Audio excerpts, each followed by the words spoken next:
The smell of burning coffee was my alarm clock.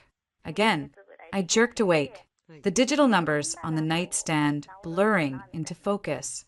5:47 a.m. Eric's side of the bed was already empty, the sheets cold. He'd left for his pre-dawn spin class, a ritual that involved 50 minutes of simulated suffering and, apparently, exempted him from any real-world inconvenience. Like turning off the coffee pot, I padded into the kitchen. The cool hardwood floors a familiar shock against my soles. The machine hissed and sputtered, a thin plume of acrid smoke rising from its carcass. Another casualty of Eric's distracted genius. He was a senior financial analyst for Crestline Capital, a man who could spot a market anomaly from 3 spreadsheets away, but couldn't remember that coffee grounds plus water plus heat for 12 hours equaled a biohazard. With a sigh, I unplugged the machine, dumped the charcoal-like sludge into the disposal, and started fresh. The quiet of our Brooklyn brownstone was a tangible thing, thick and expectant. It was my time. While the new pot gurgled, I booted up my laptop at the kitchen island. The sleek machine, a stark contrast to the homey clutter of recipe books and a bowl of aging bananas. 2 emails waited, their senders ticking a quiet, persistent beat of satisfaction in my chest. One was from Krantz Volker Ingenieurbüro in Stuttgart. Subject: Final revisions, hydraulic valve assembly manual, yen. The other was from Editions, Du Lycée Paris. Subject: Query, sample translation, chapter 3, Les Ombres de la Rue. I took a sip of the fresh, perfect coffee. This was the real me, not Thea, the wife who forgot to buy more half and half. Not Thea, the hostess who could arrange a charcuterie board that looked like a Dutch still life. This was Thea, who could take the dense, technical German describing the torque specifications of AM 24-bolt and make it sing in clear, imperative English. This was Thea, who could wrestle the melancholic, flowing prose of a forgotten French noir novelist and find its equally haunting rhythm in another language. I'd been doing this for 8 years, since Eric was in business school, and my own master's in comparative literature had seemed, in his words, a beautiful luxury, honey, but not exactly a revenue stream. The translation work started as a hobby, a way to keep my mind from turning to mush between laundry cycles. Then it became a secret, a lucrative, empowering secret. The money, direct deposited into an account Eric knew nothing about, wasn't for shoes or spa days.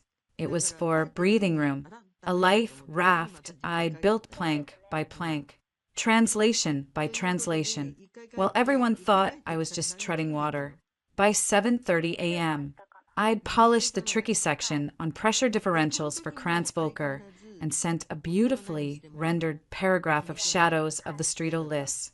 I'd also made scrambled eggs with chives, toasted sourdough, and sliced the least brown banana. The table was set. The Wall Street Journal was folded by Eric's plate. The facade was in place. Eric burst in at 7:45, smelling of expensive sweat and citrus body wash. He dropped a kiss somewhere near my temple, his eyes already on his phone. Your saint. The Keurig tried to murder me again. It's a traditional pot. Eric, you have to actually turn it off. My voice was light, practiced. Details, details. He scrolled, frowning. Markets looking jittery. Powell speaks today. He finally looked at me, a smile that didn't quite reach his blue eyes. Big day today, right? The place in Carroll Gardens? The one the widow is selling. Yes, our appointment is at 11. Right, right. He shoveled eggs into his mouth. Samantha, the widow, young thing, apparently, tragic. He said it without a hint of tragedy in his voice. The listing is undervalued. It's a gem, with some work. We could flip it in 18 months, double our money. It's exactly the kind of move I've been talking about. Our money, the life raft in my bank account felt suddenly heavier.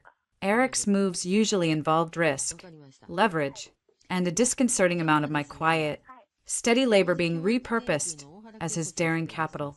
It seems like a big commitment, I said, pouring him more coffee. Our savings are for a rainy day, and the market is exactly why we need to move now, he said, pointing his fork at me for emphasis. Safe. Liquid cash is lazy cash.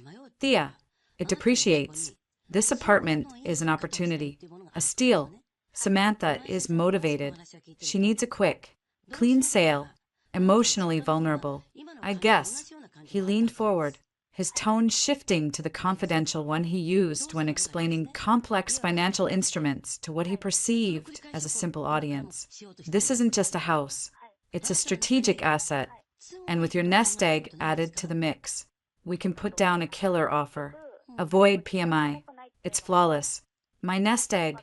The phrase made me want to flinch. He knew about the main joint savings. Of course. But a year ago, when he'd been pushing to invest in a friend's crypto mining scheme, I'd panicked and mentioned I had a little something set aside from some freelance editing I'd done. I'd lowballed the figure drastically. To him, it was a pleasant surprise, a cute little bonus from my hobbies. To me, it was a betrayal, revealing even the existence of my separate self. I'd need to see all the numbers. Eric, the inspection reports, everything. Of course, of course. He waved a hand, already dismissing the concerns. You'll see. You'll love it. And Samantha as well. You'll see. She's lovely, very refined. He stood, brushing crumbs from his tailored trousers. Gotta run. Big presentation. Meet you there at 10:50. Don't be late. I want to have a quick word with her before you arrive. Set the tone. After he left, the silence felt different, charged. I cleared the plates. My movements automatic, refined, emotionally vulnerable. A steal. The words circled like sharks. I opened my laptop again, not to work, but to pull up the listing. The apartment was beautiful.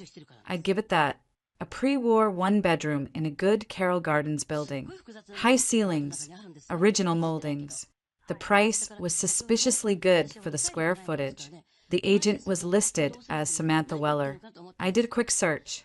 Samantha Weller, 34, husband, Peter Weller. Deceased 2 years ago, car accident. No children. The apartment was in her name. Inherited. A young, attractive, financially secure widow selling a coveted property quickly. And my husband, who found most people's emotional depths as interesting as a spreadsheet's font, was suddenly an expert on her vulnerable state. The brownstone on first place was exactly as pictured. Quaint. Well kept.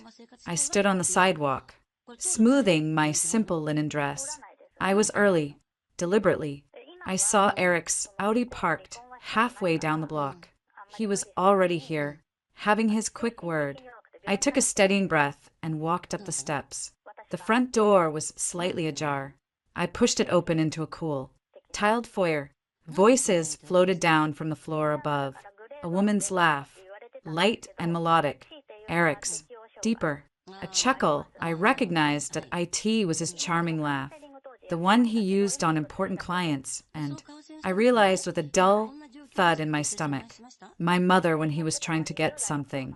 I climbed the stairs slowly, the sound of my own footsteps, muffled by the runner. The door to apartment 2B was open. I paused in the doorway. The apartment was flooded with light. It was stunning, but I barely registered the herringbone floors or the ornate fireplace. My attention was laser-focused on the two people standing in the center of the living room. Samantha Weller was, as advertised, lovely, late 20s, maybe early 30s, with honey blonde hair swept up in an effortless knot. She wore a silk blouse and tailored trousers that screamed money, not mourning. And Eric stood close to her, too close. His body was angled toward hers in a way that was intimate, exclusionary. They hadn't seen me yet. Eric was speaking, his voice a low, confident murmur. Then Samantha replied, her German flawless, with a slight, attractive Bavarian lilt. Ist wirklich zu niedlich, so eifrig. He's too cute, so eager. Eric grinned, switching to German as easily as breathing. His was more textbook, but fluent. He'd minored in it, loved to show off. Warum nicht? Das Ziel ist in Sicht. Und die Belohnung. Why not? The goal is in sight, and the reward. He let the sentence hang, his eyes dropping to her mouth for a fraction of a second. My blood, which had been rushing in my ears, suddenly went very, very still. It crystallized into something cold and sharp. Samantha laughed again, touching his forearm, a casual, proprietary touch. Du bist ein schlechter Mensch. You're a bad man. Only for you, Eric replied, still in German. Then he glanced toward the hallway. A quick, instinctive check. He didn't see me. Standing half in shadow, he turned back to Samantha, his voice dropping further, taking on a conspiratorial, dismissive tone that carved a hollow space right behind my ribs. Mach dir keine Sorgen, he said, a smirk in his voice. Sie ist dumm, spricht kein Deutsch. Sie wird unsere Affäre nicht bemerken. Oder unseren Plan. Don't worry. She's stupid, doesn't speak German. She won't notice our affair, or our plan. Samantha's smile was a razor blade. Und das Geld? And the money. Sobald das Geld da ist und die Wohnung übertragen ist, sind wir frei. Sie hat ein kleines Vermögen angespart. Ganz in Ordnung. Mit ihrer Kreditwürdigkeit und meinem Einkommen bekommen wir einen Top-Kredit. Sobald der Verkauf durch ist, reiche ich die Scheidung ein. Mit den richtigen Dokumenten und einem guten Anwalt bekomme ich den Löwenanteil. Dann, once the money is there and the apartment is transferred, we're free. She saved up a nice little nest egg. With her credit and my income, we get a great loan. Once the sale goes through, I file for divorce. With the right paperwork and a good lawyer, I get the lion's share. Then, he gestured around the sun-drenched room. Dann gehört das alles uns. Wir fangen neu an. Then all of this is ours. We start fresh. The words didn't feel real. They felt like subtitles in a badly written, brutally cliché movie. Stupid. Affair. Plan. Money. Divorce. Lion's share. Each one landed with the soft, final thud of a shovel digging a grave. My grave. I must have made a sound, a tiny intake of breath, because Eric's head turned. For a terrifying second, his eyes that those familiar, dismissive blue eyes that met mine. Did he see the understanding there? The glacial comprehension that had just flash-frozen my world? No. He saw Thea, his wife, the woman who thought Wonder Bar was a brand of chocolate. He saw a slightly puzzled expression, a woman taking in a beautiful room. His face transformed so smoothly it was a masterpiece of betrayal. The smirk vanished, replaced by warm, husbandly delight. Thea, honey, you're early. He broke away from Samantha, striding toward me, arms open. Samantha's mask was equally impeccable. The sharp, knowing gaze softened into polite welcome. You must be Thea, she said in perfect, lightly accented English. Eric has told me so much about you. I'm Samantha. I let Eric fold me into a half hug. His body was warm, solid, the body I'd slept next to for a decade. It felt like embracing a stranger, sculpted from lies. I leaned into the hug, burying my face in his shoulder for a second, not in affection, but to hide my eyes, to force my face into a shape that wasn't a scream. When I pulled back, I was smiling, a small, vague smile. Sorry to interrupt. The door was open. This place is breathtaking. My voice sounded normal, a little odd, just right, isn't it? Eric beamed, throwing an arm around my shoulders. He was vibrating with a strange, triumphant energy. Samantha was just giving me the grand tour. The details are incredible. Please, look around, Samantha said, sweeping a graceful hand. Take your time. It's a special place, full of memories. Her eyes glimmered with a secret, cruel joke. Thank you, I said, my voice a whisper. I stepped away from Eric's hold, needing air that wasn't poisoned by his cologne and her perfume. I'll just explore. I wandered toward the bay window, pretending to examine the craftsmanship of the built-in seat. My heart was a frantic bird trapped in the ice of my chest. Stupid, doesn't speak German. Our affair, our plan, the phrases looped. A hellish chorus. I heard them behind me. Their voices lowered again, but speaking English now, for my benefit. As I was saying, the plumbing is all updated, and the roof was done 2 years ago. Samantha was saying, the consummate professional. Excellent, excellent. Eric replied, Thea, honey, did you hear that? No hidden surprises. I turned, offering a nod.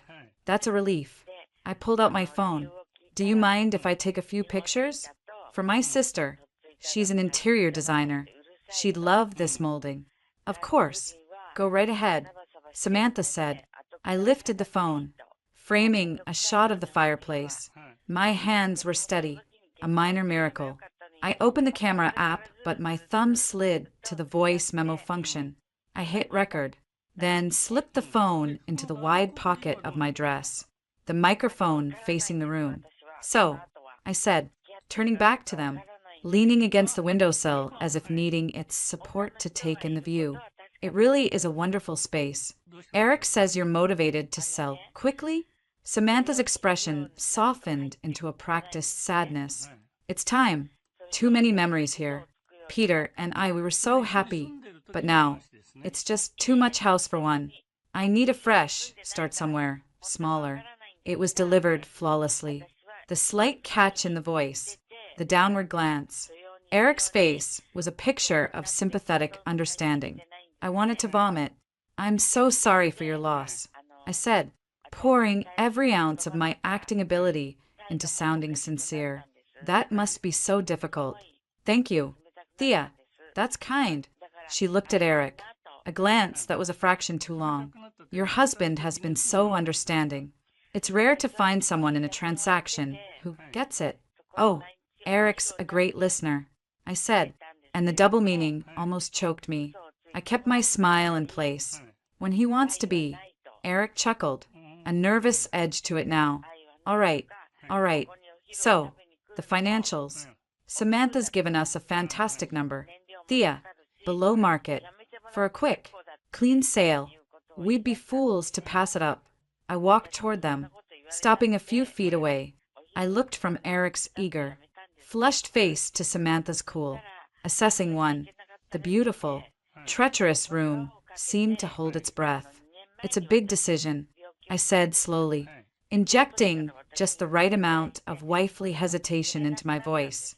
Our savings, it's everything we've worked for. I'd need to go over all the paperwork, the inspection reports, the condo docs, everything. And I'd want my friend's accountant to look at the numbers, just to be safe. Eric's jaw tightened almost imperceptibly. He hated delays, hated outside opinions. Thea, honey, in a market like this, hesitation means losing it. This is a once-in-a-lifetime price. I know, I said, laying a placating hand on his arm. I felt him flinch. Good, and I love it. I really do. But just a few days to do our due diligence. For peace of mind, I looked at Samantha, widening my eyes slightly. You understand, don't you? It's such a big step. Samantha's smile was a tight, beautiful line. Of course, due diligence is important. I can hold off other viewings until the end of the week. But after that, she shrugged, a delicate, regretful gesture. I do have other interested parties. End of the week, Eric said, the decision in his voice. He looked at me, a command disguised as a request. We'll get everything to you. Honey, you can have your accountant friend look it over. And then we sign. Deal. I held his gaze. In the depths of his blue eyes, I no longer saw the man I'd loved. I saw a stranger, a greedy, arrogant, condescending stranger who thought I was too stupid to see the knife he was holding to my back. I let my shoulders relax, as if giving in. I gave him the smile he expected, the trusting, slightly overwhelmed wife smile. Deal, I said. The drive back to our brownstone was a study in dissonance. Eric talked, his words bouncing off the car windows.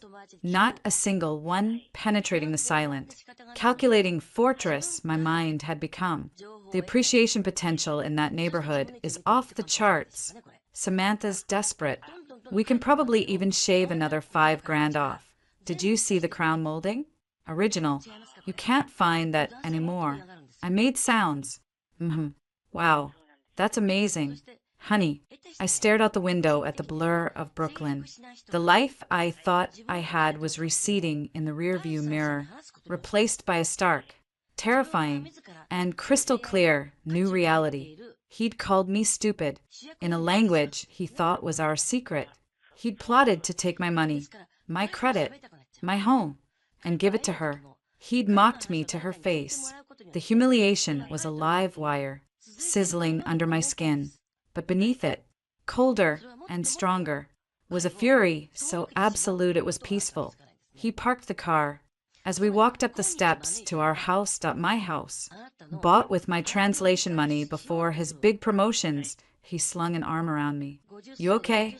You're quiet, just thinking about it all, I said, leaning into him briefly. The performance was everything now. It's a lot, but you're right. It's an incredible opportunity. He squeezed my shoulder. Satisfied.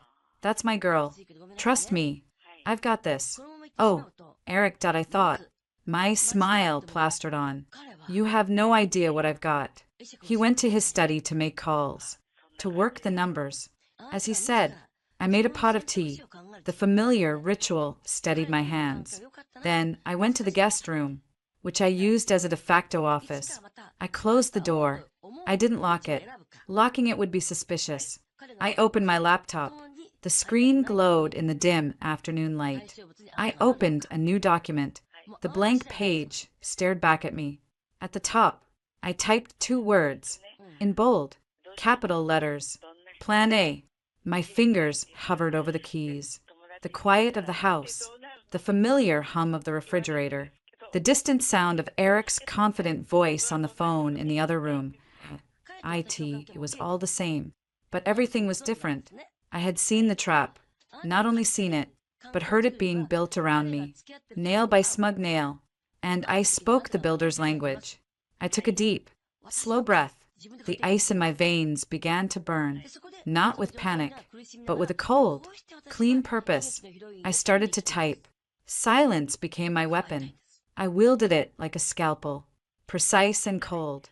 The morning after the apartment viewing, Eric watched me over his coffee mug, his eyes searching for cracks.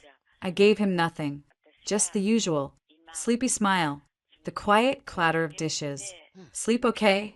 He asked, his tone casual, but with an edge, the edge of a man who'd done something terrible and was waiting for the sky to fall. Like a log, I said, pouring orange juice. My hand was steady. You seemed wired last night. He shrugged, a little too forcefully, just thinking about the offer. The numbers. It's a big play. It is. I agreed, sliding his plate across the island. That's why we have to be smart. No rushing. I met his gaze, my own soft, unassuming, the perfect camouflage. You always say, measure twice, cut once, right? He relaxed, just a fraction. The platitude, his own, reflected back at him. He saw his own reasoning, not mine. Right, exactly. He took a bite of toast. So, when can you get your nest egg statements? I want to run the final figures. I'll dig them out today. I said, it might take a day or 2.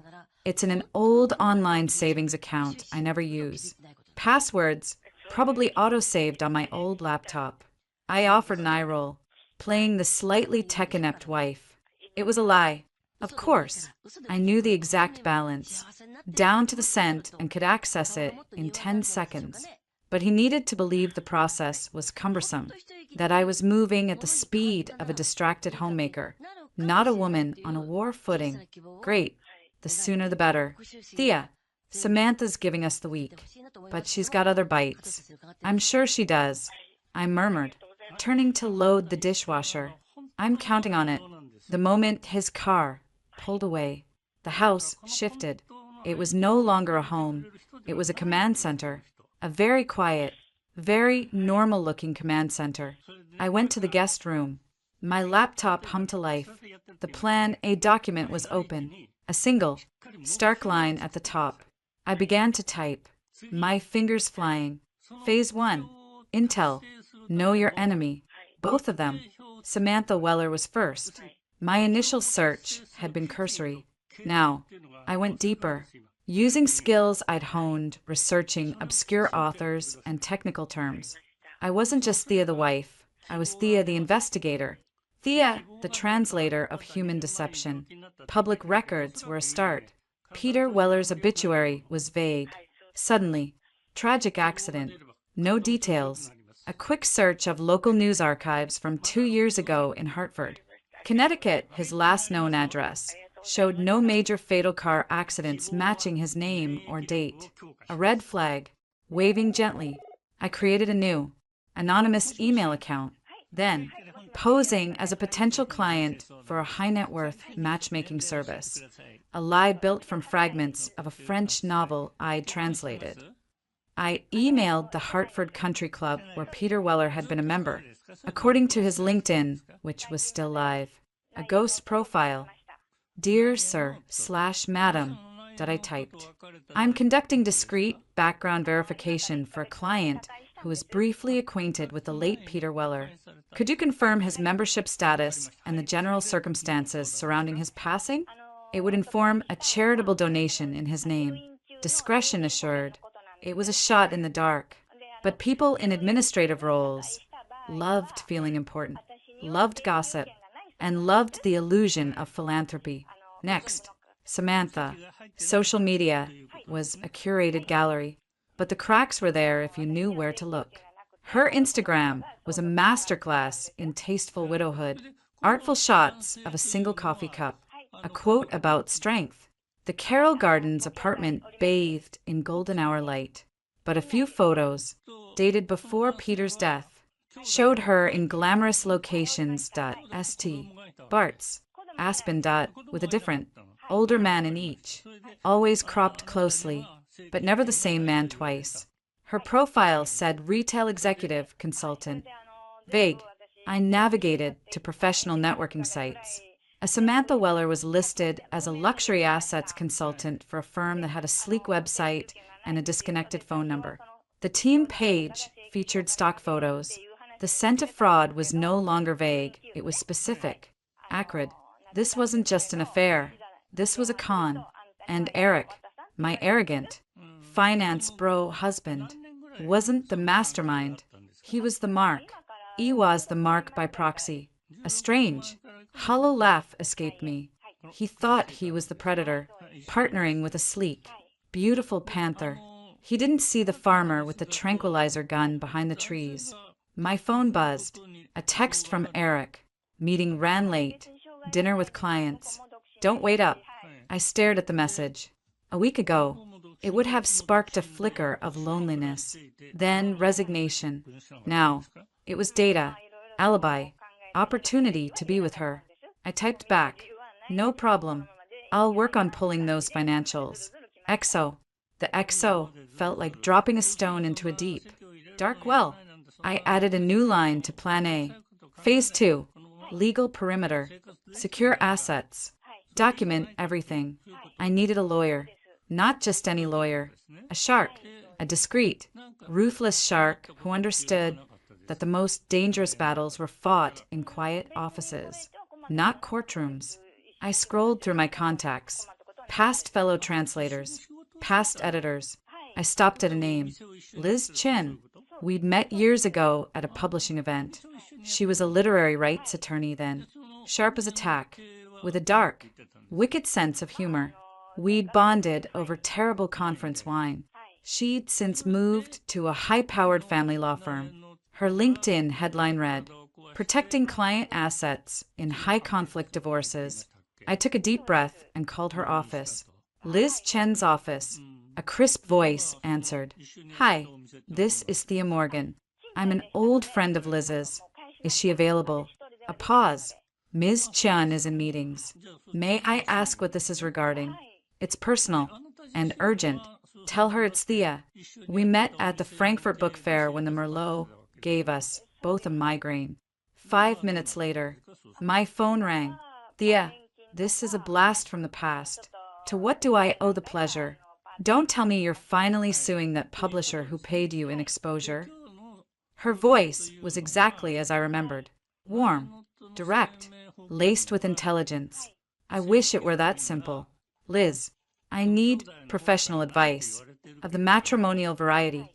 The warmth didn't disappear, but it refined, focused. I see. Are you safe? The question, so direct, so devoid of pity, almost undid me. Physically, yes.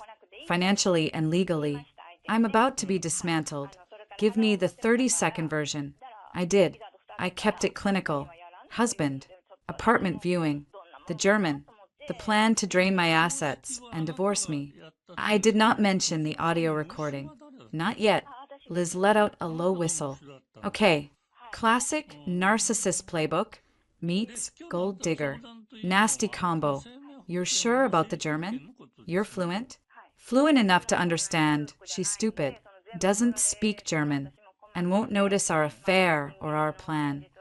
I said, my voice flat. Jesus. Okay. First, listen carefully. Do not confront him. Not yet. You are a Swiss watch. Silent, precise, and keeping perfect time while everything around you goes to hell. You're going to play the part he's written for you. The trusting, slightly overwhelmed wife. Can you do that? It's all I've done for years. Liz. Good. Now, here's what you do today. First, open a new bank account at a completely different institution. Move half of every direct deposit from your translation work there. Starting now. Do it online. Use a P.O. box or a trusted friend's address for statements. Second, gather every financial document you have. Tax returns, bank statements, investment records, everything. Scan them. Send them to a secure, encrypted cloud drive I'll set up for you. Third, start a journal. Dates, times, incidents. Eric pressured me about money for apartment. Eric came home at 2 a.m. smelling of perfume. Factual, emotionless. It's a timeline. It's evidence. I was already taking notes. He's pushing for the apartment deal. Wants me to commit my savings. Stall, but convincingly. Ask for inspections. Lean searches. Board meeting minutes. Be diligent. Be careful. It's your right as a buyer. It buys you time. Meanwhile, I'll start a preliminary investigation into this Samantha. If she's a grifter, there's a pattern. We find the pattern. We blow up their little scheme from the inside. She paused. Thea, this is going to get ugly, and it's going to be expensive. My retainer is... I have the money. I said, cutting her off. Send me the agreement. There was a beat of respect in her silence. All right then. Welcome to the war room. Thea, don't worry. We're the better generals. The next few days were a study in surreal duality. By day, I was Thea 1.0, making grocery lists, texting Eric about dry cleaning, pretending to hunt for my lost savings account password. I even baked banana bread, the smell of it like a sickening parody of domesticity. By night, and in the stolen hours when Eric was at work or with clients, I was Thea 2.0. I opened a new account with a digital bank.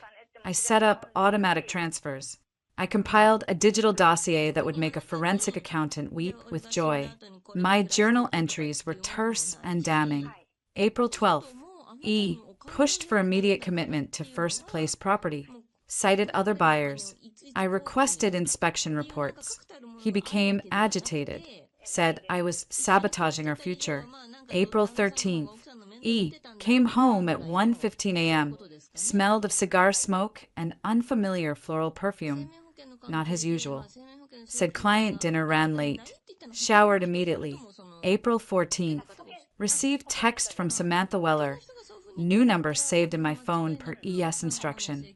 So lovely to meet you. Let me know if you have any questions about the building. The light in the master is divine at sunset. Overly familiar. Testing boundaries. I stared at Samantha's text. The subtext was clear. I'm in your life now. I'm friendly. I'm unthreatening. A plan, cold and clear, formed in my mind. I needed to see her again, not with Eric as a buffer. Alone. I needed to look the panther in the eye. I typed back, carefully, adopting a slightly hesitant, grateful tone. It was so great to meet you two. The apartment is stunning. I'm a bit overwhelmed with all the paperwork Eric is sending. To be honest, would you have time for a quick coffee this week? I'd love to ask a few mundane questions about the building, laundry, garbage, that kind of thing, without my husband rolling his eyes. The three dots appeared almost immediately. She was watching. Of course. I'd be delighted. How about Thursday, 2 p.m.? There's a lovely little place on Court Street. The Grind. Perfect. See you then. The Grind was all exposed brick and artisanal coffee. Samantha was already there, tucked into a corner booth, looking like she'd stepped from the pages of a lifestyle magazine. She stood and air kissed my cheeks. Thea, you look wonderful. So glad you reached out. Thanks for meeting me. I gushed, sliding into the booth, setting my oversized bag beside me. Inside, my phone was recording, tucked into a side pocket. I feel silly. Really. Eric handles all the big stuff. I'm just the one who worries about where the recycling goes. I offered a self-deprecating laugh. She smiled, a practiced, sympathetic curve of her lips. Don't feel silly at all. The details are what make a home. And the move, the transition, it's a lot. Especially when she trailed off, stirring her latte. Well, when life has already thrown so much at you, the widow card played elegantly. I widened my eyes, pouring on the empathy. I can't even imagine.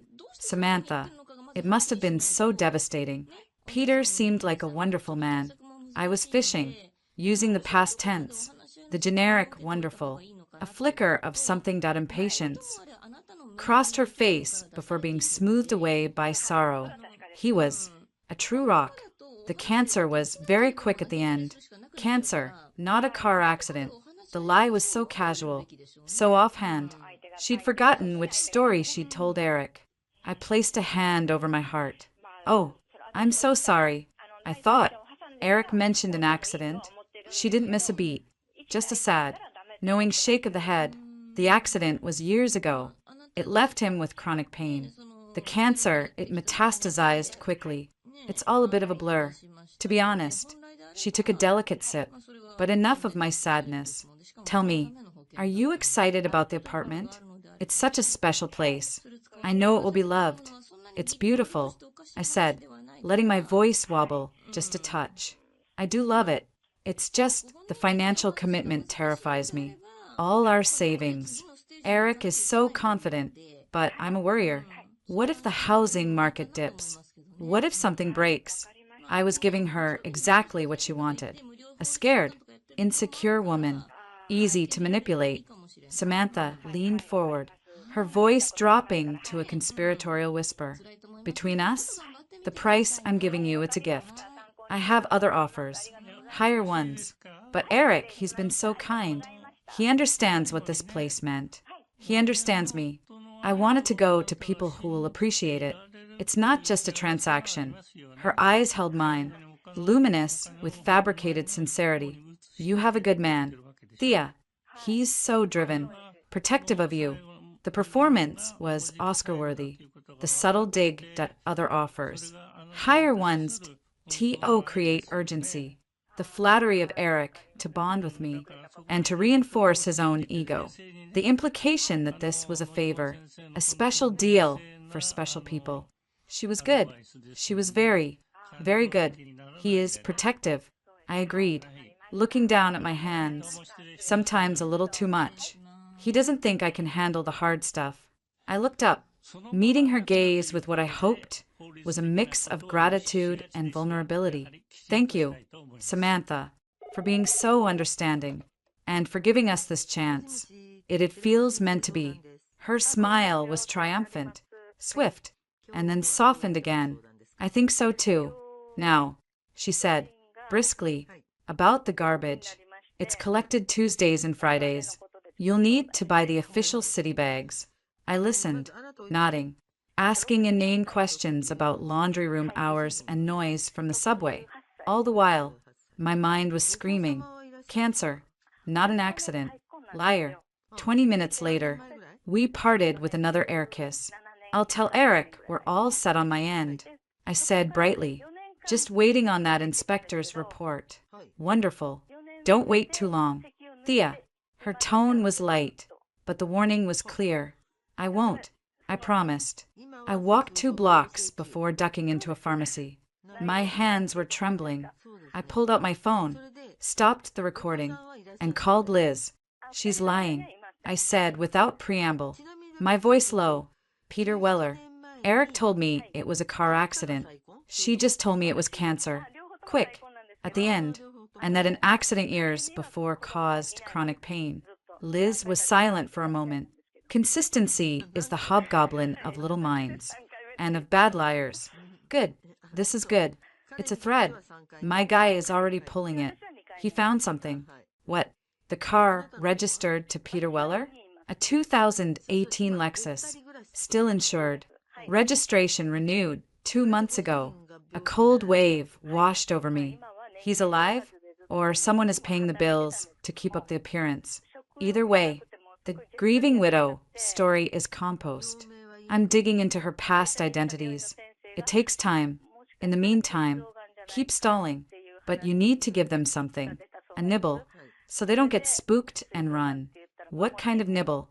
Give Eric access to some of the money. Not all. A chunk. Make it seem like you're buying in. But you're cautious.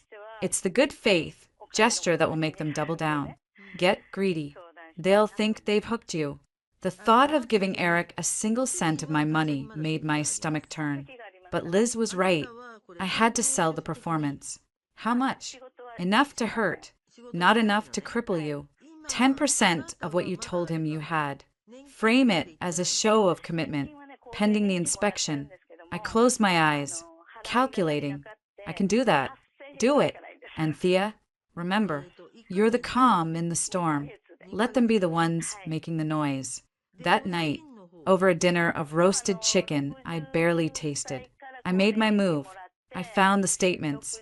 I said, pushing vegetables around my plate. Eric's head snapped up. And I'm still nervous. But you believe in this so much. I sighed, putting down my fork. I spoke to Samantha today. For coffee. He froze, a piece of chicken halfway to his mouth. You what? Why? Just girl stuff. Building stuff. She's so nice. Eric. And she's been through so much. Losing Peter like that to cancer. I watched his face closely. A micro-expression of confusion flickered and was gone. He'd been told the car accident story. He covered it with a frown of sympathy. Yeah, tough break. It made me think. I continued, looking at him with wide, earnest eyes. Life is short. We should seize opportunities. Build the life we want. I took a deep breath, as if steeling myself. So, I want to move forward, but cautiously. I'll release the funds for the inspection and the initial deposit. Let's say $20,000 as a show of good faith. If the inspection is clean and the condo board approves everything, we go all in. It was a masterpiece of manipulation, offering enough to seem compliant, but hinging it on conditions I could control or drag out, appealing to his greed, go all in, while playing to his perception of me as cautious. Eric's face transformed, relief, triumph, and a glint of sheer avarice. He reached across the table, grabbing my hand. Thea, honey, that's fantastic. I knew you'd come around. I'll call the inspector first thing tomorrow. This is it, babe, the beginning of everything. He was radiant. He saw the closing trap, and he thought it was for me. the beginning of everything. I echoed, squeezing his hand back. Later, in the dark of our bedroom, listening to his smug, untroubled snores, I opened the encrypted drive Liz had sent. There was a new file from her investigator. I opened it. It was a DMV photo of a woman from 4 years ago.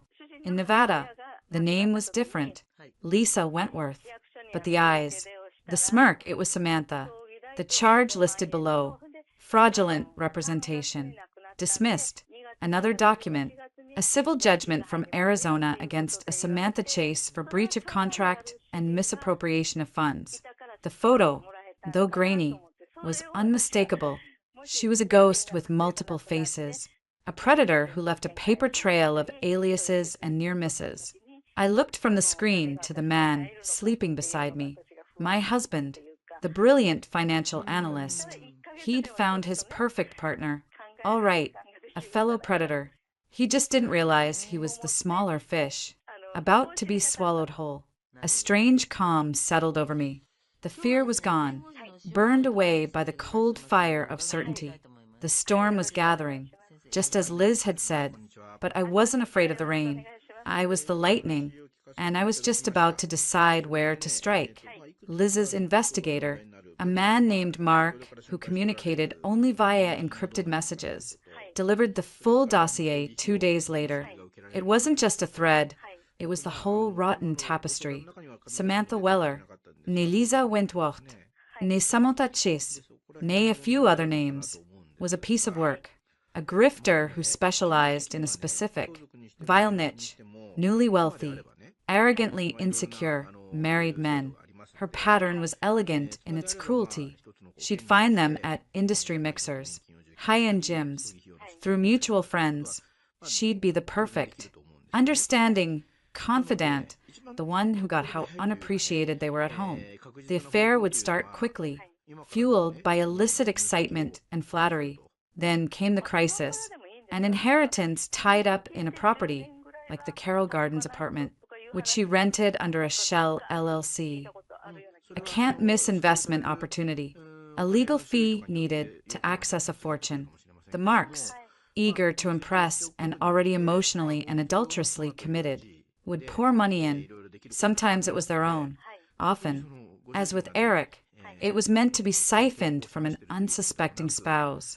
The husband, Peter, was likely a fictional construct, a composite of photos and forged documents. The cancer story was her go-to widow narrative. The car accident was the one she'd fed Eric. She couldn't keep her lies straight because she had too many. The final line of Mark's report was chilling. Subject is believed to be working concurrently on at least one other Mark, a hedge fund manager in Tribeca. Meetings are discreet, but confirmed. Approach with extreme caution. She is connected and ruthless. So Eric wasn't just a cheat. He was part of a portfolio, a middle-aged, medium-value asset in a con artist's diversified scheme. The humiliation was so complete, it looped back to being grimly funny. My first move was subtle, a psychological poison pill. I chose a Sunday. Eric was sprawled on the couch, watching a Bundesliga match. The German commentator's rapid-fire chatter filled the room. He had the volume up, a sonic wall against any potential interaction with me. I brought him a beer, setting it on the coffee table. On the screen, a striker missed a sitter. The commentator exclaimed, ACH, nein, unglaublich, das war ja wohl die 100%ige Chance. Oh no, unbelievable, that was a 100% chance. Eric snorted, taking a swig. Idiot, couldn't hit a barn door. I lingered, wiping my hands on a towel. I watched the replay, the striker's head in his hands. I let a beat pass, then said, quietly but clearly, the pressure of the moment got to him. He thought too much instead of just reacting. Eric grunted in agreement. Then he froze, his head swiveled towards me, the beer bottle halting halfway to his mouth. His eyes were wide, confused. I met his gaze, blank, innocent. What did you just say? I blinked. I said he choked. Thought too much. Why? No, before that. The German thing. I waved the towel dismissively, turning back towards the kitchen. Oh, that. It's just a phrase I picked up from that podcast I listened to. Coffee break German. 100%ige Chance. It means, like, a sure thing, right? I threw a casual smile over my shoulder. See, I'm not just a pretty face. I'm learning. I disappeared into the kitchen before he could respond. My heart was hammering against my ribs. I leaned against the cool refrigerator, listening. The TV volume dipped. Silence from the living room. Then, the cautious, hesitant sound of the volume being turned back up. Not as loud as before. The seed was planted, a tiny, nagging weed of doubt in the pristine garden of his certainty. She's stupid. Doesn't speak German, did I? Could I? No, of course not. Just a phrase. A parrot. A lucky guess. The poison needed to work its way through his system. I gave it time. I played my part to perfection. The dutiful, slightly scatterbrained wife, diligently reviewing the mountain of paperwork Eric and Samantha provided. I asked endless, tedious questions about homeowners association bylaws, sewer line insurance, the architectural integrity of the lintels. I drove Eric mad with my caution, which he interpreted as my predictable, plodding stupidity. Meanwhile, Samantha's pressure on him escalated. It started with a text I accidentally saw flashing on his phone screen when he left it face up on the counter while he showered. The other party is getting impatient. Their offer is solid. I can't hold them off much longer. This is painful for me. Eric, I thought we had an understanding. The understanding, of course, being that he'd soon be free and rich, and she'd have his money. I imagined him, naked and dripping, scrambling to type a reply, his fingers slipping on the screen. Their arguments became more frequent, conducted in hushed, tense calls in his study with the door locked. I'd hear the low rumble of his voice, frustrated, placating. One night, he stormed out, slamming the front door.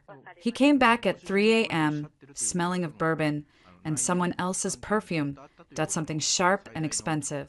Not Samantha's usual soft floral. Mark's report flashed in my mind. Concurrently on at least one other Mark. The next morning, over coffee that tasted like ash. He was a raw nerve. We need to move. Thea. Now. Samantha is being pressured. There's another buyer. A cash offer. I looked up from my tablet, where I was pretending to read the building's electrical inspection. I let my lower lip tremble. Just a little. Eric, I'm trying. I need to be sure. It's everything we have. I dropped my gaze. A masterpiece of wifely indecision. What if it's a sign? This other buyer? What if it's not meant to be? His control snapped. He slammed his hand on the table, making the mugs jump. A sign? Jesus Christ. Thea, this isn't a horoscope. This is business. This is our future. I'm out there, killing myself to build a life for us. And you're sitting here waiting for a sign? His face was red, a vein pulsing in his temple. It was the ugly, petulant rage I'd only seen glimpses of before, now fully unleashed. I flinched, genuinely. The fear in my eyes wasn't an act. But it wasn't fear of his anger. It was fear of the stranger wearing my husband's face. I let tears well up. Don't yell at me, I whispered, my voice breaking perfectly. I'm just scared. This is all so fast. You've been so different lately. Distant. Coming home late. Is there someone else? Eric? The question, delivered not as an accusation, but as a heartbroken whisper, hit him like a bucket of ice water. The rage vanished, replaced by panicked guilt. He saw the trap, the one he thought I was blundering into, not the one I deliberately laid. What? No. God, no. Thea. He came around the table, kneeling, taking my hands in his. His were clammy. Baby, I'm sorry. I'm so sorry, I yelled. I'm just stressed. This deal, it's important. For us. There's no one else. How could you even think that? His performance was good, but I'd seen the master, Samantha, in action. His was community theater by comparison. I sniffled, looking down at our joined hands. It feels like you're already gone sometimes. I'm right here, he said, pulling me into a hug. I let him, resting my head on his shoulder, my face a cold mask over his. I'm right here, and I love you. We're a team. Let's just get this done. Okay, for our team. I nodded against his chest, saying nothing. My silence, he took for surrender. So, the papers? He prompted gently, hopefully. I pulled back, wiping my eyes, giving him a wobbly, resolute smile. For our team. Okay, let's do it. But I want everything done right. I want a notary, our own notary, and copies of everything. Certified. It's how my dad always did business. I invoked my long dead, meticulously cautious father, a man Eric had always privately ridiculed. Relief flooded his features. He'd won. The silly, sentimental wife had been soothed with a hug and a cliché. The hurdle of the notary was nothing. Of course, honey, whatever you need. I'll set it up. He kissed my forehead, the taste of his victory on his lips. He left for work, practically whistling. The moment the door closed, I stopped crying. I walked to the sink, washed my face with cold water, and looked at my reflection, the red-rimmed eyes, the pale skin. Perfect. I texted Liz. The mouse took the cheese. He's setting up the signing with a notary. I requested one. Can you arrange? Her reply was instant. On it. Maureen. She's one of us. Certified. Discreet. And her documentation is court-ready. Sending you the when-where. Time to bait the hook. Maureen, the notary, was a woman in her 60s with the steely gaze of a raptor and the demeanor of a kindly librarian. The meeting was set for Samantha's apartment, a Friday afternoon. The stage was set for the final act of their little play. The air in the sun-drenched living room was thick with the smell of ambition and lies. Samantha was dressed for the occasion in a cream-colored pantsuit that screamed quiet money. She was all gracious hostess, offering sparkling water, making small talk about the weather. Eric was jittery, a live wire of contained glee. He kept touching the small of my back, a possessive, patronizing gesture. There, little wife, just sign where I tell you. The stack of documents on the glass coffee table looked like a tombstone. Shall we? Maureen said, her voice pleasant and neutral. She set up her seal and journal with ritualistic care. We sat, Samantha and Eric on one sofa, Maureen and I on the other, a symbolic divide none of them noticed. Eric took the lead, sliding the first document toward me. This is the purchase agreement. Honey, standard stuff, just needs our signatures. And then the initial deposit authorization right here. He pointed to a line. His finger trembled slightly. I picked up the pen. It felt heavy. I looked at the document, not reading it.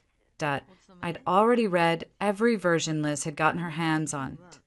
But performing, I bit my lip. It's just so final. It's a new beginning.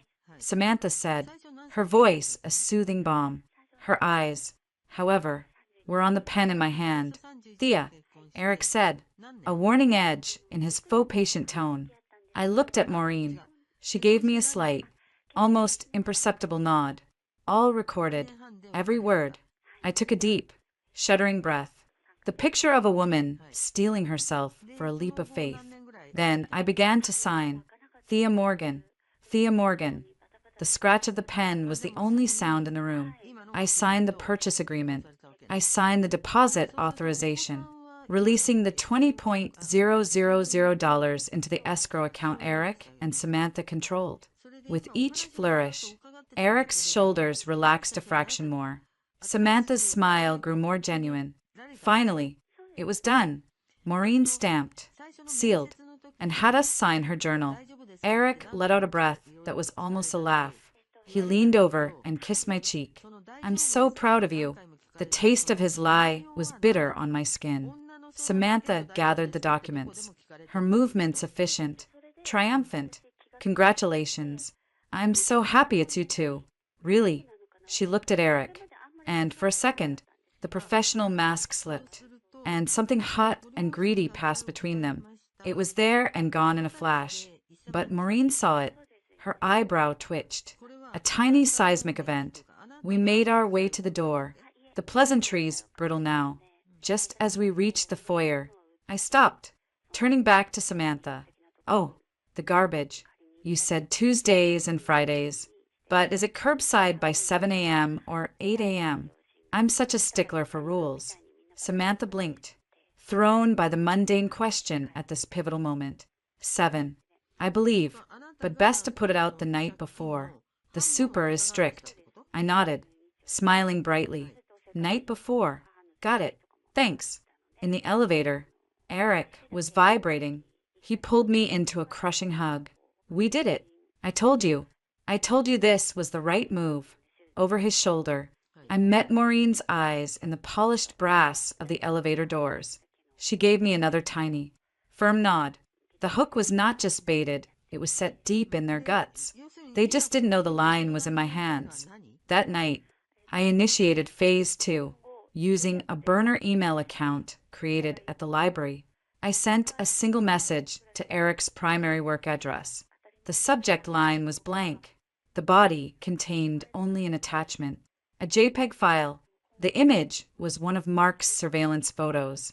It showed Samantha in a dimly lit cocktail bar, leaning into a man who was decidedly not Eric. The man's hand was on her thigh under the table. Her head was thrown back in laughter. The photo was slightly grainy, taken from a distance with a long lens, but their faces were unmistakable. The time stamp in the corner was from 4 days ago, a night Eric had told me he was working late at the office. I wrote no message, no threat, just the cold, silent evidence. You're not the only one. I sent it and immediately erased the account. The digital ghost vanished. The effect was immediate and played out in real time before me. Eric was in his study, supposedly working. I was in the living room, a book open in my lap, listening.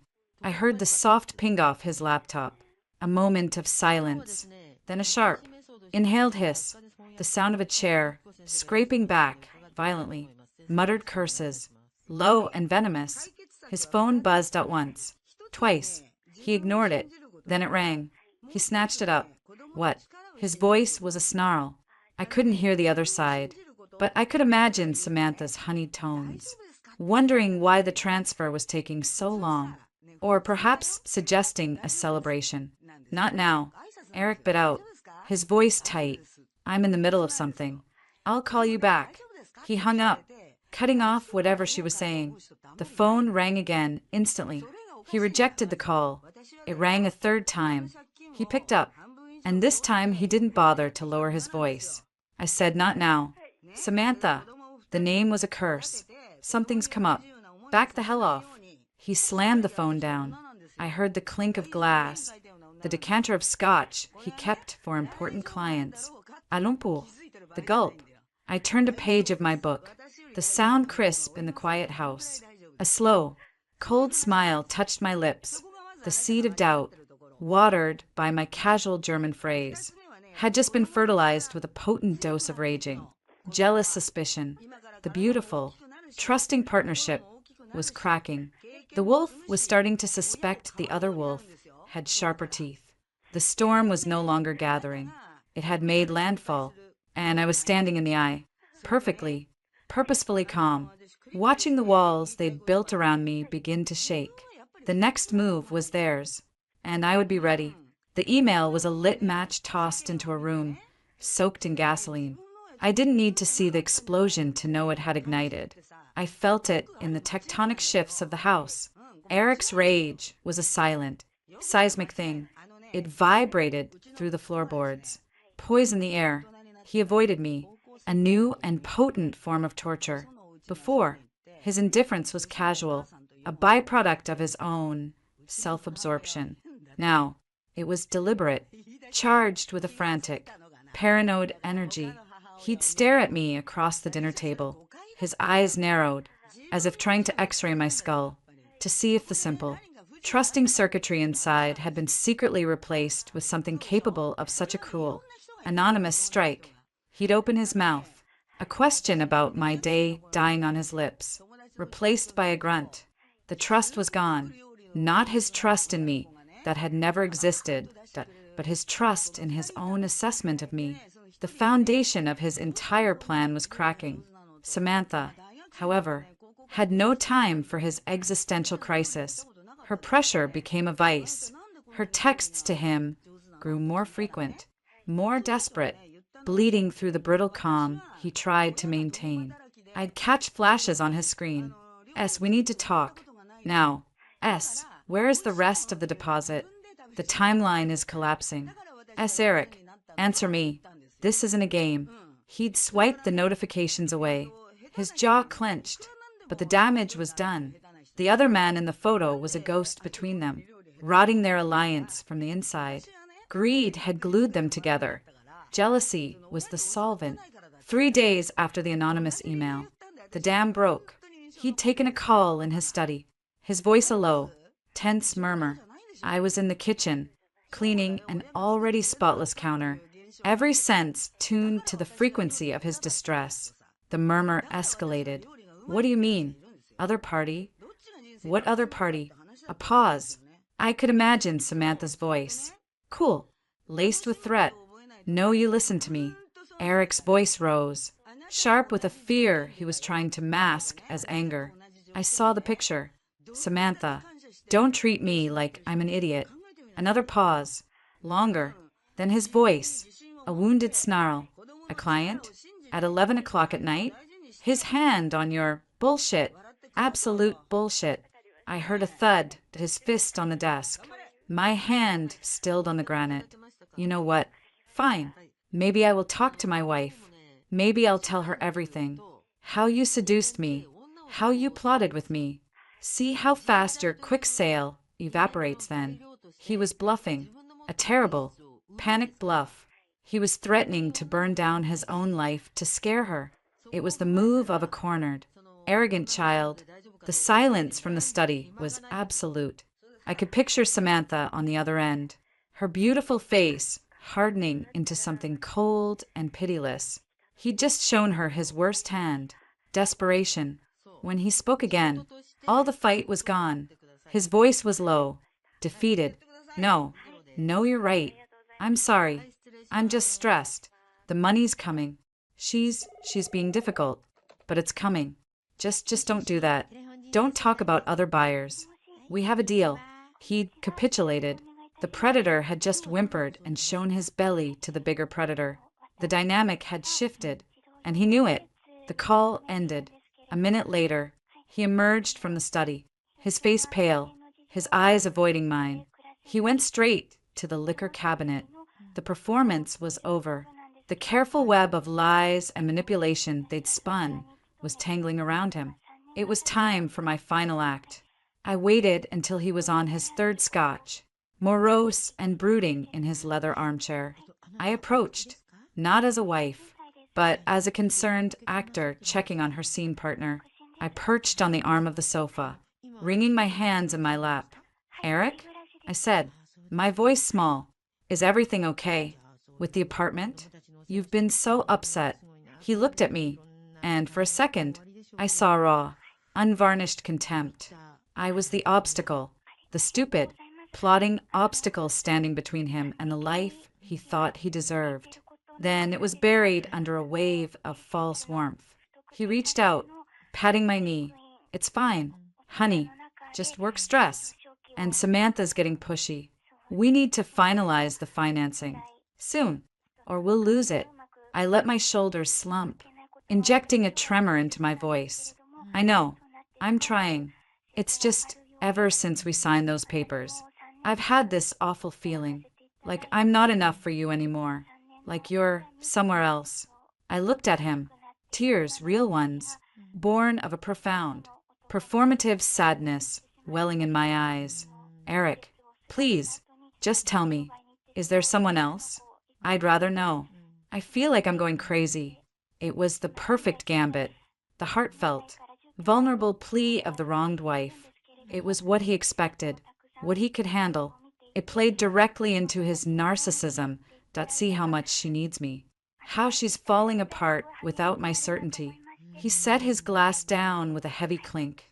He got up and came to sit beside me, pulling me into an embrace that felt like being trapped in a cage of bone and regret.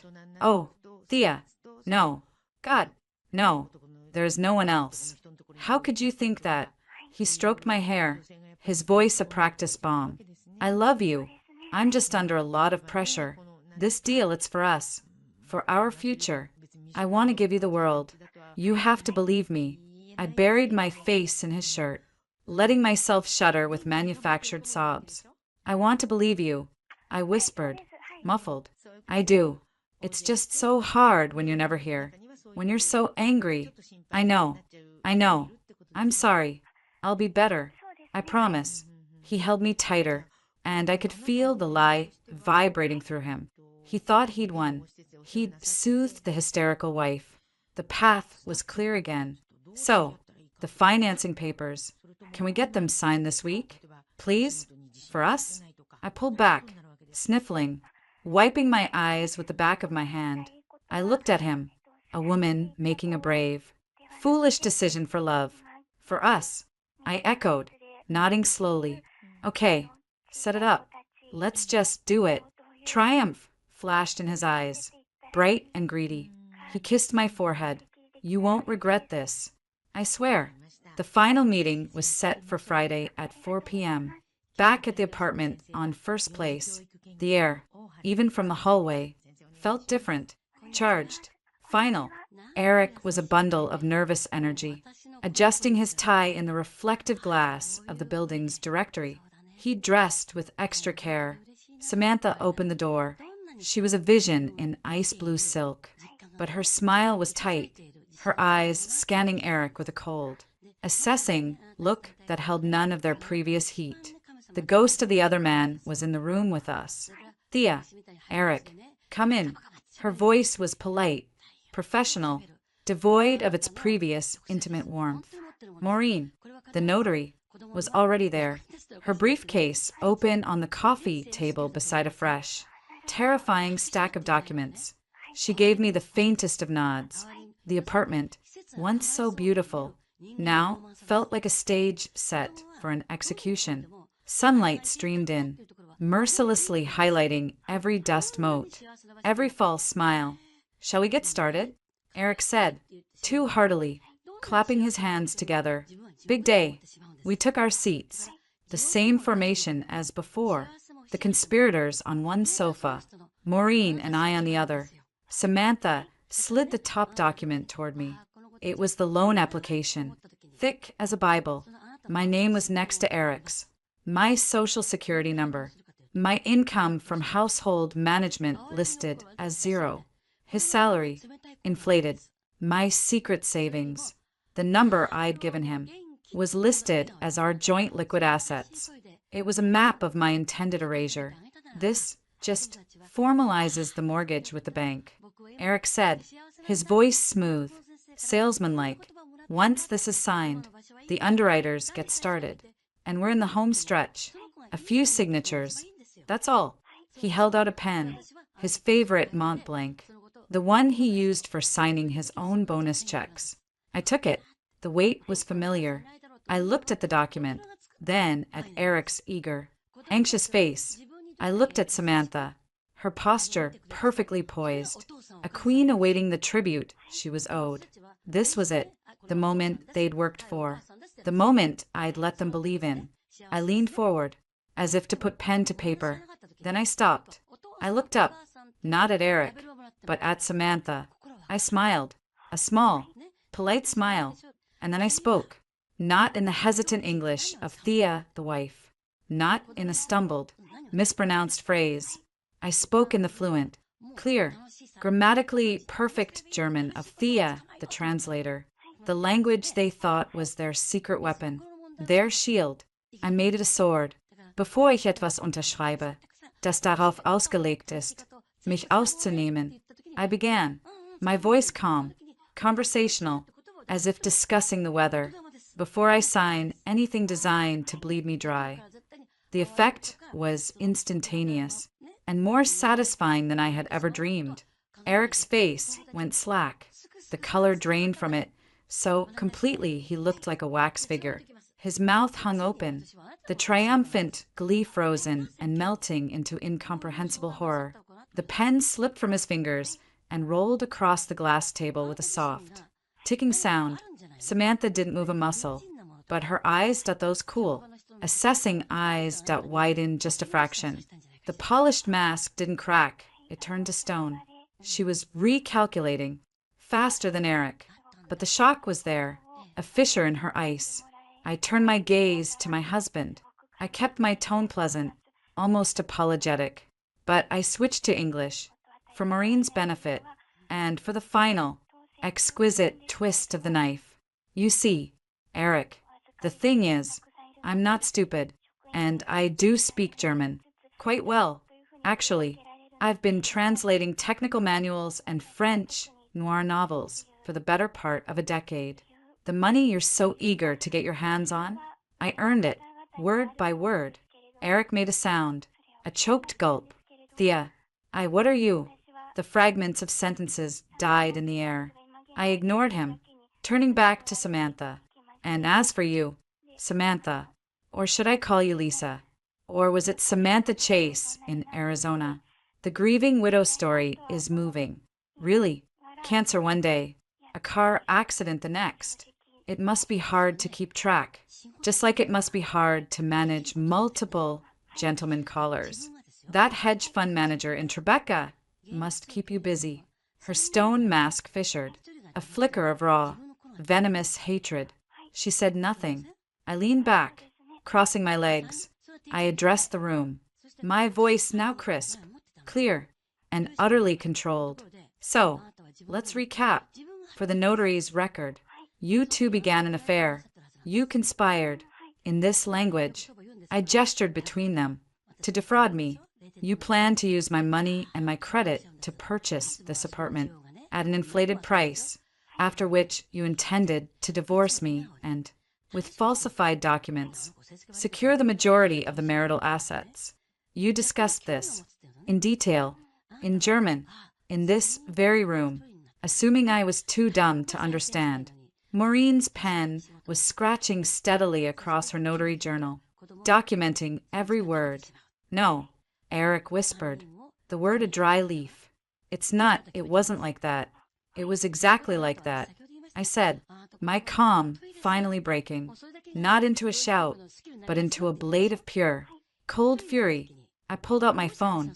I didn't play the full recording, that was for the lawyer's but I let a few damning seconds spill into the silent room. Eric's voice, tinny but unmistakable from the speaker. SIE ist dumm, spricht kein Deutsch. Sie wird unsere Affäre nicht bemerken. Oder unseren Plan. The last of the blood left Eric's face. He looked physically ill. Samantha found her voice. It was low, icy, all pretense gone. You treacherous little bitch. She hissed at Eric. You said she was a simpleton, a houseplant. Eric stammered, looking between her and me. A man realizing the ground beneath him wasn't just shaking. It was opening up into a bottomless pit. He was wrong. I said simply. I looked at Samantha. And you're a fraud. This apartment's title is a joke. Peter Weller, if he ever existed, isn't dead. You're running a scam. And he, I jerked my head at Eric, is just your latest mark. A middle management mark with an inflated sense of his own cleverness. You have no proof of anything. Samantha spat, but the threat was hollow. The certainty was gone. I have enough.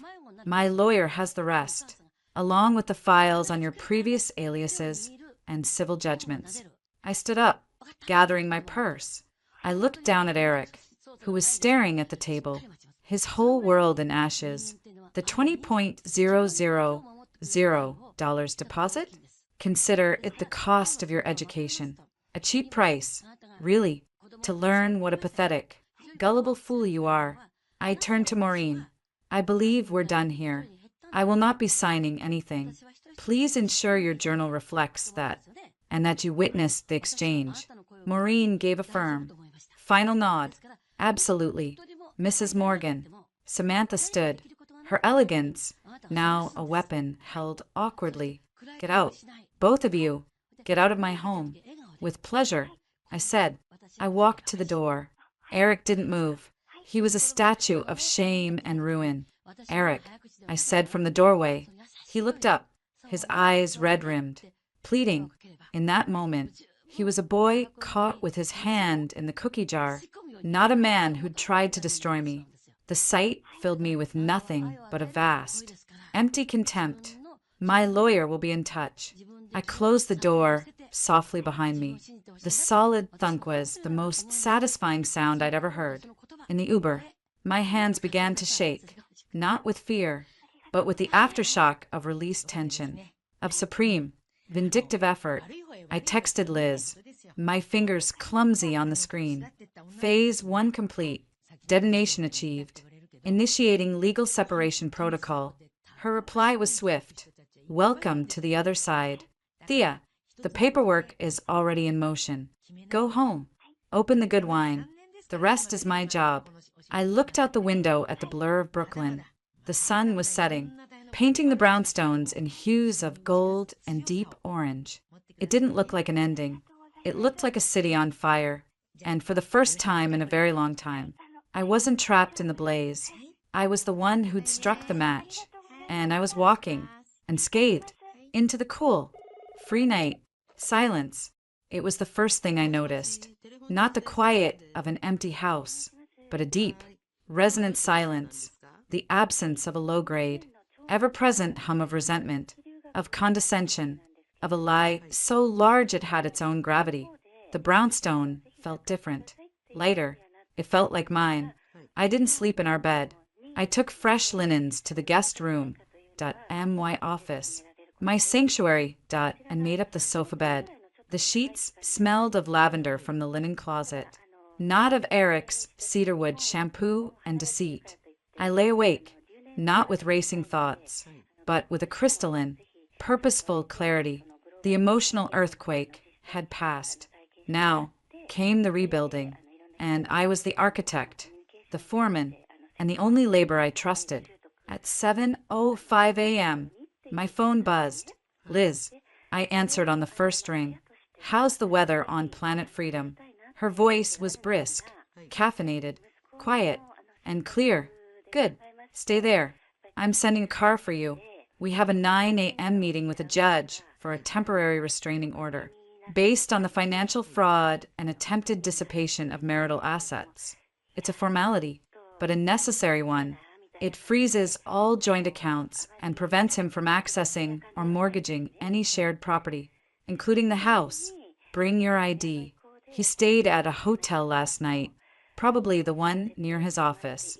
Even better, he's voluntarily vacated. Helps our case for exclusive use of the marital home. The car will be there in 30. Wear something that says capable, wronged, and not to be fucked with. Think blazer, not bathrobe. I looked down at my old Yale t-shirt and sleep shorts. Give me 20 minutes. The car, a sleek black town car, felt absurd and empowering. The driver didn't speak. I stared out the window, watching my neighborhood glide by. I wasn't Thea, the wife running errands. I was Thea, the client, going to war. The shift in identity was a tangible thing.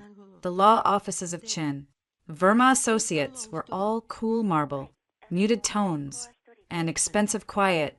Liz met me in the lobby, a tiny dynamo in a perfectly tailored navy suit. She didn't hug me. She shook my hand. A firm, dry grip. You look like hell. Perfect. Follow me. Her conference room had a view of the park. Sitting at the table was a man I recognized from the dossier photos. Mark, the investigator. He had the worn, patient look of a man who'd seen every possible flavor of human ugliness and was no longer surprised by any of it. He nodded at me. Mark's latest. Liz said, sliding a thin folder across the table. Samantha Weller, as of 11 p.m. last night. emptied the escrow account with your 20,000. She then placed the Carroll Gardens apartment back on the market with a different brokerage, at a price 50 grand higher. The listing makes no mention of a pending sale. She's cut Eric loose. He tried calling her 17 times between midnight and 4 a.m. She sent all calls to voicemail. At 4:17 a.m., he left a voicemail. Mark has a transcript. I looked at Mark. He spoke for the first time. His voice a quiet rasp. It's not flattering. To him, a lot of pleading. Some threats. He called her a sociopathic whore. Then he apologized. Said he'd get the rest of the money from you. Then he cried. It's a whole journey. I felt nothing. Not schadenfreude. Not pity. It was like hearing a weather report for a country I'd never visit. And Eric? Where is he? Checked out of the hotel at 7 a.m. Went to the office. His key card registered entry at 7.32. He hasn't come out. Good. Liz said. He's on the back foot. Confused. Embarrassed. And now, financially hobbled. We move fast. The TRO is step 1. Step 2 is serving him with a divorce petition at his office.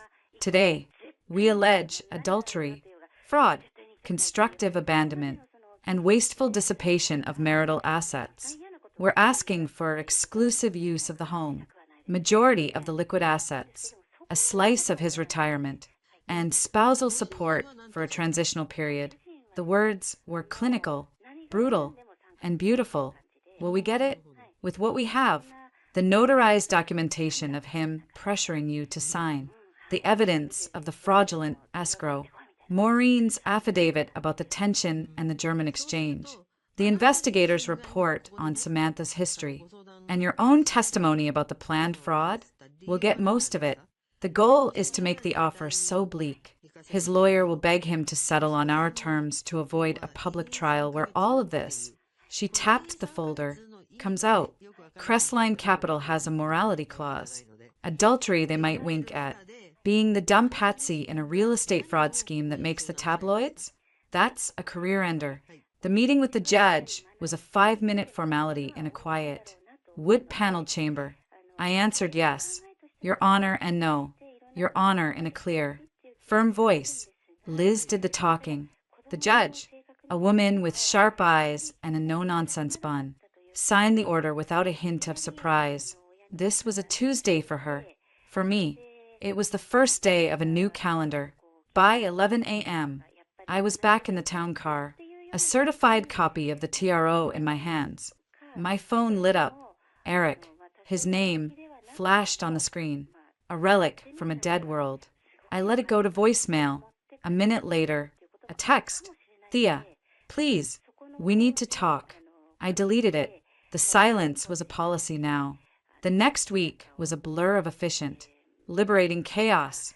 With Liz's guidance, I changed the locks on the brownstone.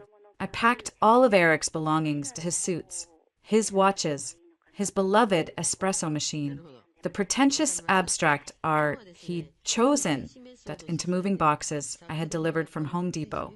I didn't fold. I placed. It was neither angry nor sentimental.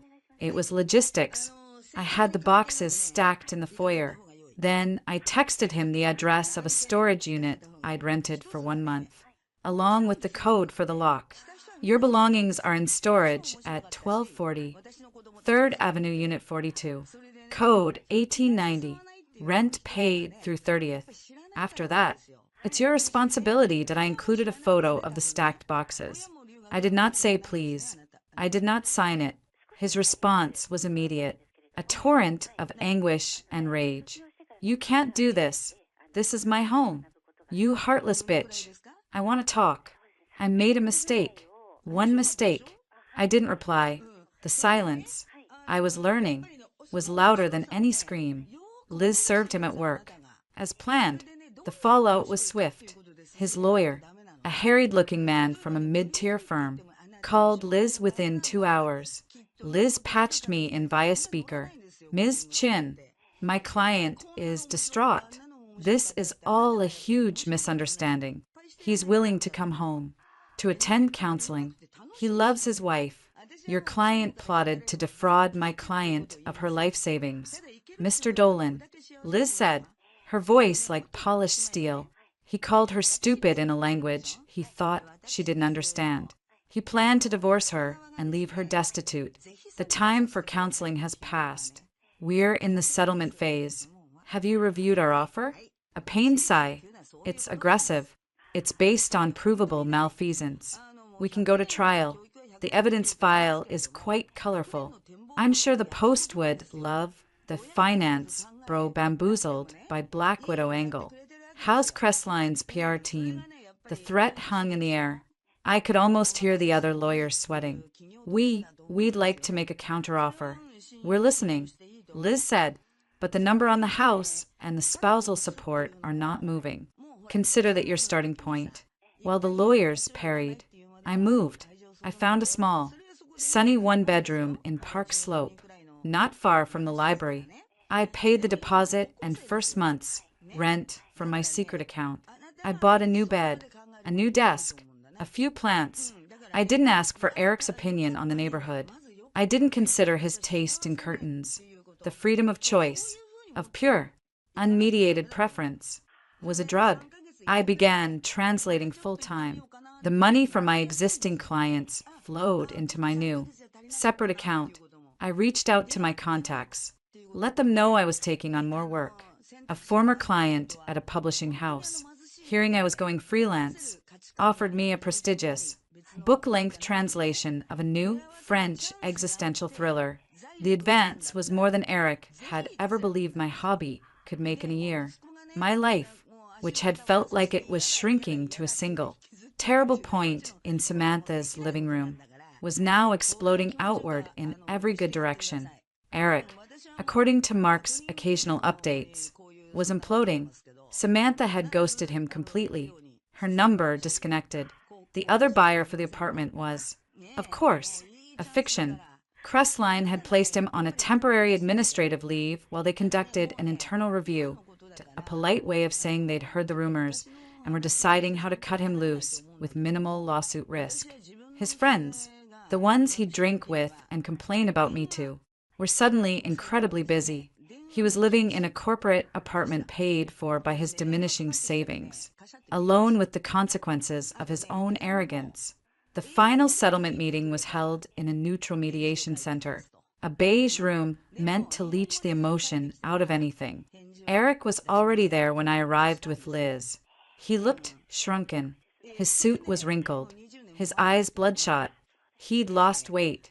The handsome, confident man from the apartment viewing was a memory. This was the aftermath. He looked at me, and his eyes were pools of raw, pleading misery.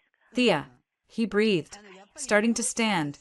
My client is ready to proceed. Mr. Dolan, Liz said, her voice cutting through the room. She pulled out my chair, and I sat, placing my hands on the table. I wore a simple black dress. I looked like I was attending a funeral. The mediator, a bored-looking man, read the terms. The brownstone was mine, free and clear, in exchange for a buyout of his equity at a value 20% below market appraisal, the penalty for the attempted fraud. My secret savings remain mine, undisclosed and untouched. The joint savings, what was left, were split 70/30ths in my favor. I would receive 3 years of spousal support. He would cover my legal fees. It was a rout. Eric's lawyer whispered furiously in his ear. Eric just stared at me, tears tracking silently through the stubble on his cheeks. Thea, he said again, his voice breaking. You're my wife. We promised for better or worse. This is the worst. We can get through it. I'm so sorry. It was a moment of insanity. She manipulated. You have to believe me. I finally met his gaze. I let him see my face. Not angry, not vengeful, but utterly, completely empty of anything for him. It was the most terrifying thing I could have shown him. The worst. Eric, was you, I said, my voice quiet and even. You scheming with your lover to rob me. You laughing at me. That wasn't something that happened too. That was you. The only thing I regret is that I ever believed in the better enough to miss who you really were. I nodded to the mediator. I'm ready to sign. Eric made a small, wounded animal sound. His lawyer put a hand on his arm. Eric, for God's sake, sign the papers. It's the best deal you're going to get. Do you want this to go to trial? Do you want to be unemployed and broke? With a hand that shook violently, Eric picked up the pen. He scrawled his name on the line, a jagged, childlike signature. He wouldn't look up. I signed my name beside his. Thea Morgan, the same name, but it meant something entirely new now. It was mine alone. It was over, in under 30 minutes. A decade of shared life was legally dissolved. Liz gathered the copies. We'll file these today. You'll receive the final judgment in the mail. Congratulations. Thea. I stood. Eric remained slumped in his chair, staring at the table as if it held the secrets of the universe. I walked to the door. I didn't look back. There was nothing there for me anymore. That night, in my new, empty apartment surrounded by boxes, I opened a bottle of Pinot Noir. I didn't own a wine glass yet, so I drank from a coffee mug. I put on a record, something with a driving, hopeful beat that Eric would have hated. I turned it up loud. I danced, alone, in the middle of the bare living room, the mug in my hand, the city lights twinkling through my unadorned windows. Then I sat at my new desk, booted up my laptop, and opened the file for the French thriller. The cursor blinked. I cracked my knuckles, and I began to work. The steady, satisfying click of the keys was the only sound in my new world. It was the sound of building a life. Word by careful, chosen word. It was the sound of freedom. It was mine. 2 years is a long time. It's enough time to learn the quirks of a new apartment, the way the morning sun hits the kitchen counter at precisely 7:42 a.m., the friendly groan of the third step on the staircase. It's enough time to see a project through from a daunting proposal to a finished, physical object you can hold in your hands. I held it now. The dust jacket was cool and slick under my fingertips. Les Ombres de la Ruby Edouard Valois, and beneath the evocative French title, in clean, elegant type, Shadows of the Street, translated from the French by Thea Morgan, my name, on the cover of a book, nestled in the fiction section of a grand, wood-paneled bookstore in Soho. The launch party buzzed around me, a tasteful clinking of glasses, the low murmur of literary conversation. My editor, a fierce woman named Clara, squeezed my arm. They're loving it. The review in the Times called the translation both lyrical and ruthless. That's you, darling. Lyrical and ruthless. I smiled, accepting a glass of champagne from a passing waiter. The description didn't feel like a contradiction anymore. It felt like a truth. I had been ruthless. I had to be. And from the ashes of that ruthlessness, something lyrical had, improbably, begun to grow. My life was no longer defined by an absence, but by a series of deliberate, vibrant presences. My translation business, Morgan Languages, now operated out of a shared workspace with 2 other freelancers, a graphic designer and a copywriter. We collaborated, complained about clients, and celebrated each other's wins over truly excellent coffee.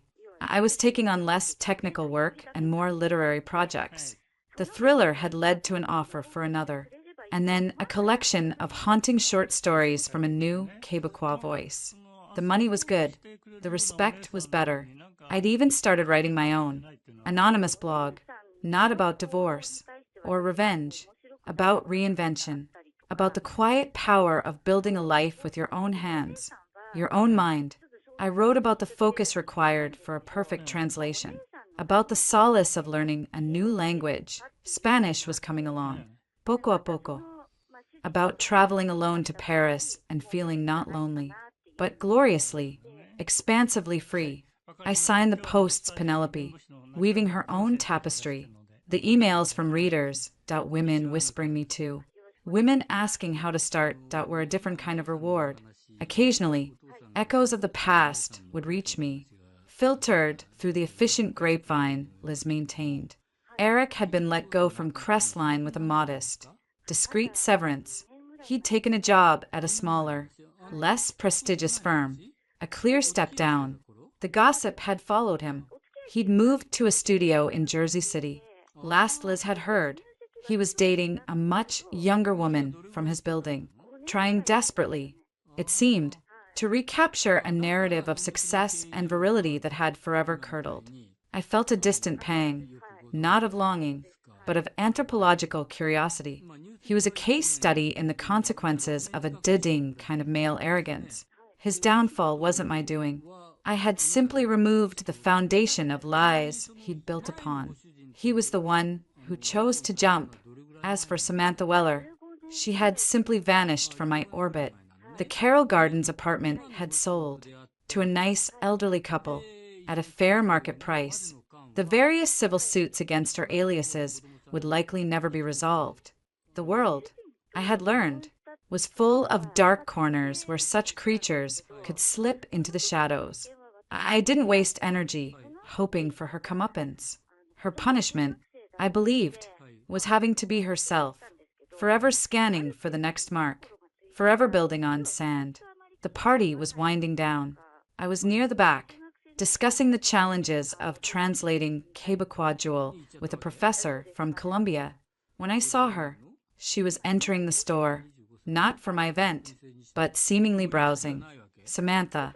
She was still beautiful, draped in a cashmere wrap that probably cost more than my monthly rent. On her arm was a man in his late 60s, silver-haired, with the tan and the watch of Sirius. Quiet wealth. She was leaning into him, laughing at something he said, the picture of devoted companionship. Then her gaze, sweeping the room, passed over the small crowd and snagged on me. Our eyes locked. For a fraction of a second, the perfect, polished mask slipped. I saw shock, then a swift, cold calculation, then nothing. A bland, social smile touched her lips. It was the smile you'd give a vaguely familiar face at a charity gala. She gave a slight, almost imperceptible nod of acknowledgement. I held her gaze. I didn't smile. I didn't frown. I simply looked at her, as one might look at a painting in a museum, something to be observed, analyzed, and left behind. Then I turned my attention fully back to the professor, who was mid-sentence about vernacular syntax. And that's precisely where the music of the translation has to emerge. Don't you think? He was saying, absolutely. I said, my voice clear and engaged. You have to find the rhythm between words. The truth is rarely in the direct definition. I took a sip of champagne, the conversation pulling me back into my world, a world of nuance and meaning she could never touch. When I glanced back a moment later, she and the silver-haired man were gone, absorbed by the stacks of fiction, a ghost, exorcised by sunlight. Later, as I was gathering my coat, a man approached. He'd been at the reading, sitting attentively in the third row, late 40s, with kind eyes and a slight, curious smile. Ms. Morgan? David Wells. I'm an agent, mostly nonfiction, but I had to come tonight. Your translation, it's superb. You didn't just translate the words. You translated the soul. Thank you, I said, shaking his offered hand. That's the goal. I'm working with an historian on a project about the French Resistance. Diaries, letters. The prose is raw, beautiful, fractured. It needs a translator with a poet's ear and a historian's rigor. After hearing you speak tonight, I think that might be you. Would you be interested in coffee sometime next week to discuss a new project, a challenging, meaningful one? I'd like that very much, I said, taking the business card he offered. We made a date for Tuesday. It was just coffee.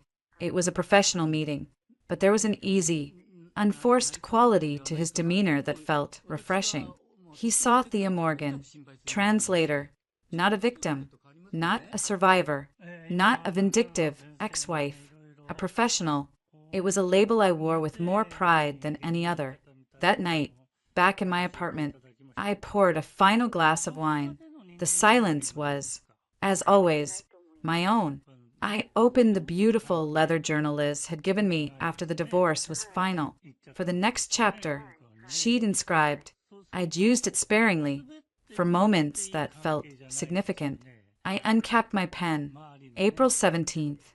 Tonight, someone at the party, a well-meaning reader, asked me if, after everything, I still believed in love. I told her I believed in many things. The tangible reward of work done well, the bridges built by language, the quiet, ferocious strength we women so often forget we possess until we're forced to wield it. But the truest thing I believe, the lesson etched into my bones, is this: the most secure fortress is the one you build for yourself. And you, always you, hold the only key. I looked at my name on that book tonight. I built that, Vort by Careful Vort. I built this life, choice by deliberate choice. The walls are strong. The windows are mine to open. And the key is right here, in my hand. I closed the journal. The soft thump was a period at the end of a very long sentence. Outside, the city glittered, infinite and alive with possibility.